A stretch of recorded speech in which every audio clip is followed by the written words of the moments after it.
Yes, that's right, it's back. Episode 3 of my season, and as you can tell, I've actually started a completely new season, so this is more like episode 1 of Mark 2 my season.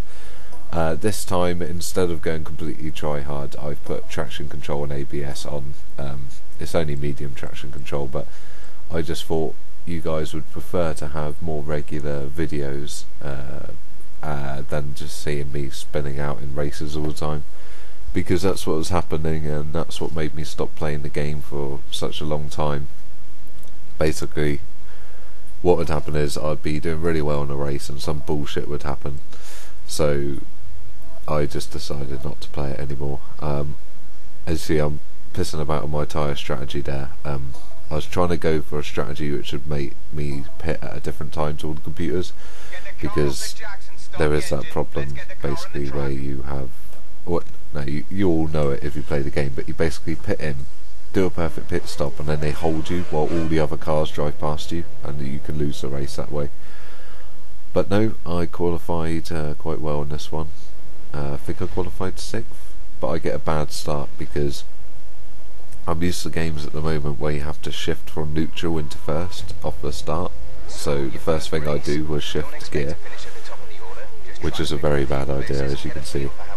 But 7th I qualified. This is a really exciting race actually. It's probably the best one I've ever had on this. Helped a lot by the fact that traction control was on, so I didn't have to worry quite as much about spinning the car. I mean, it still will spin out. I mean, I still had a couple of hairy moments, but you see a bad start there, so I thought try the old down the outside tactic. And I remembered that last time I tried that, these two Force Indias crashed into me, so I thought I crashed into them. Right, this is a good one right here. Where do you think I'm going to go here? Straight down the middle, easy. The computer always brakes really early on that corner, and you can just dive in there at last minute and whoa, just missing, I think, Kubica there, or Kubica. It might have been Petrov, but I think it was Petrov actually. Either way, just avoided him. And who's this on that suit? Alonso. He's going to be strong this season, I reckon, because Ferrari and Red Bull were looking like the top dogs. Obviously, we're not going to have these nice little Bridgestone tyres. I say nice, but we're getting Pirellis, and I prefer Pirellis. Pirelli do all of the decent tyres, basically. They do quite a bit of motorsport outside F1, and they supply the Pirelli P0s on all of the best supercars. So they know their stuff. And it's going to be more exciting this season because apparently they've improved made the higher degradation on the tyres, so you're going to have a more varied pit strategy, and it's going to be more emphasis on the driver to actually control their tyres. It should be interesting to see what F1 2011 is going to be like as well, because they got to include KERS. I know they worked on KERS already, so they've got a system for that in place. They just had to take it out for this game. So they got KERS and they got this movable rear wing. Whether that actually ends up being used quite as much by the end of the season, they might end up getting rid of it, so they might not have to do that. But you've also got, as I said, the higher degradation on the tyres, so that will play into the strategies. A couple of things I really wanted, which I was disappointed weren't in this, is mechanical failures for one, because that had a huge dynamic to racing a car like this. Early season, the Lotus should be breaking down quite a bit, and HRT should basically not be finishing any races. Oh, excuse me. But I picked the Lotus because last time I went with the HRT, and I decided this time I might want to stick with one team for all my seasons, and I thought the Lotus would be better for that. So you can see there, you still get a little bit slippery there. You still got to be careful on the throttle. I just did Massa on the outside there, and he got me back. I'm going to get him again here, look, around the outside. That's why a lot of the time it's better to stick it on the outside, because while you've got further to go, you can carry more speed around there, and if you hold them on a tight line, they have to slow down a lot more to make the corner. Now I'm finding on this a lot, if you just chop across the front of them, they'll back out of it, which is quite realistic, because you see in Formula 1, they'll overtake and then drift to the outside when you think, you know, if you've got any sense you wouldn't do it, just in case there's a car there, but they all seem to like know each other, and they know that once you've lost the position in that way, there's no point fighting it on the outside. Or at least most drivers do. But the thing that's impressed me on this is the AI actually racing you. It's a lot better than I thought initially. The only thing which really let me down on this was the consistency of the races. So in this one I get a really good finish, and then Australia I can tend to do quite a good finish, but then I get to Malaysia and I can barely get out of 18th place. So it's just inconsistent AI really, and the way that they've got always got weak zones on the track where you can pick off all of them. Like, it's not an individual driver that has a particular weak zone, it's just them. Like in that braking zone which I mentioned earlier, I can just dive bomb them on the outside, no problem. I could do that pretty much every time. You'll see it quite a few times. That's my default sort of overtaken zone. Anyway, I think I've done quite well to get back up to 5th here after my crap start.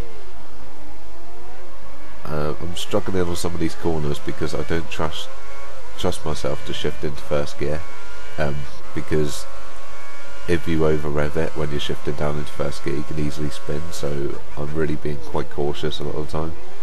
You can see there, I didn't even mean to overtake Button there. It was just I was like braking so much later than him. I was like, shit, got to avoid him. But that's a good way on this track if you're actually racing. This is on expert, by the way. It might not like look it, but this is the hardest AI you can get. I wish there was like a harder mode where they're a bit faster, so I could actually do a proper build up rather than battling for wins in the first race. I'd like prefer to be battling for 18th, 19th place, but that's just the way it is. It's the way the game goes, and I suppose they couldn't really make it that realistic, because otherwise no one would play it, or at least no one from the mainstream fan base would play it. I mean, the die-hard fans would. But I'll tell you, games I'm looking forward to at the moment are Shift 2, Dirt 3, LA Noire. There's also a new Red Faction game. I like the old other Red Faction games. Actually, I've played all of them, so I'll be looking forward to that. Trouble is, they all come out at the same time, and they all happen to come out when I'm going on a 2-week holiday. I say holiday, I don't particularly want to go. It's Florida, it's too bloody hot and touristy, but gotta go. And hopefully when I'm there now, I might be able to get the stock car experience thing we're talking about. Maybe potentially going and driving a stock car around. Whether they've got anything like that and how much it costs, I don't know. The closest I've come to that is really doing a bit of rally driving. It was like a rally day. It wasn't really much of a rally course. It was like an old airfield with loads of gravel and stuff over it, and a front wheel drive X Hyundai something or other WRC recce car. And it's pretty rapid, but I mean it's fast enough so that you basically had to stay in second gear the whole time. It was only first and second gear that you use, and it's interesting like techniques that you learn from that. I mean, you'd imagine it's completely different to driving on, say, a circuit, because the car feels like a boat. It sort of like wallows around and pivots on the centre sort of axes. It feels really strange when you're sliding the car. I got a few pictures of me doing it, and I did get proper sideways. I spun it a few times as well. It's quite difficult. No one else was, but I think I was just going like hell for leather. You can see how I'm really trying to get Vettel here, but Vettel is really good. He's defending like crazy on this. I noticed he's quite good defensively. He's just fairly aggressive, as Mark Webber will probably tell you. He's a bit too aggressive, and Jensen Button for that. Anyway, I'm rambling on about rallying and stuff. I talked about the pre-season testing. It looks like McLaren might be struggling, but then they've today come out and said that they might surprise a few people in Australia. So Fernando Alonso may have been, quite clever when he said that while McLaren are saying they're disappointed, he was saying that they might be disappointed that they're not dominating in the lead. Not that they're like running mid-pack. He says that he reckons they'll be battling for podiums, and they were just disappointed not to be beating Red Bull and Ferrari like comprehensively. So maybe there's a bit of sandbagging going on there, but you can never really tell. Sniff Petrol did a really good testing build-up where they were just basically taking the piss, and they were calling all the teams like Ferrari Lotus, McLaren Lotus, and Lotus Renault Lotus. Oh, here we go. I'll go for my pit stop. I'm doing it at like lap early because I noticed that there's no one else pitting in, and when you're doing a pit stop at this point, just keep your brake held completely, otherwise you'll hit that barrier.